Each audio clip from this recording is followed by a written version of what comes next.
is Joe Porter, and I'm the director of the film To the Bottom and Back. And me and my team get to specialize in creating documentaries for nonprofits, and we just love creating films that move our hearts. And we're just so honored to be a part of the 15th Chagrin Documentary Film Festival.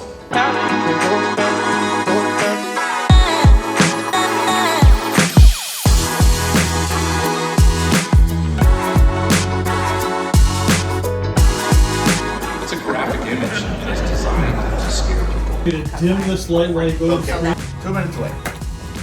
For To the Bottom and Back. Were those all volunteers? Yes, so most of them were volunteers. The gentleman you heard from, Kevin, he's the director of a nonprofit called Luke 5 Adventures. So their whole mission is to help people get outside and hike who can't otherwise themselves.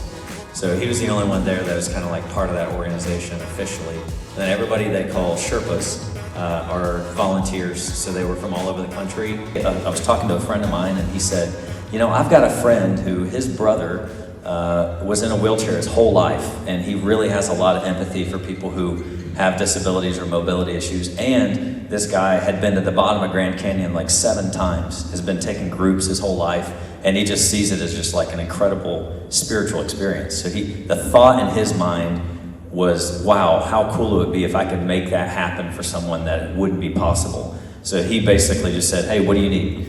Very, very interesting. I mean, this is really cool. We're hanging out with Joe here, who did this documentary we're going to show here in a sec. If we put 400 people in an audience, we're going to get 400 different reactions from a documentary. But what is a little stream that you hope people take from this, a stream of awareness they take? I'm a huge lover of the outdoors and nature, like many of you all are. And so when I shifted that in my mind to think like, man, the things that I get to experience that I take for granted, these beautiful wilderness experiences. We all can go outdoors and you can take a trail somewhere on pavement.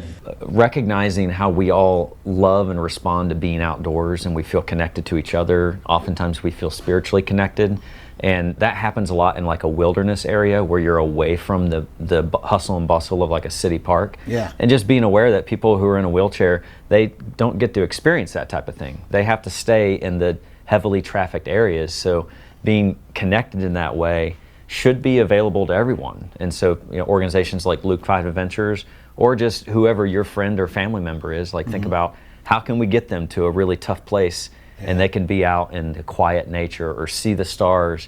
At the bottom of Grand Canyon, we saw the Milky Way. Wow. You know, you don't see that when you're at the From visitor that center. perspective too, yeah. So I think just recognizing like we all desire that. And so just recognizing how can we bring that to everybody.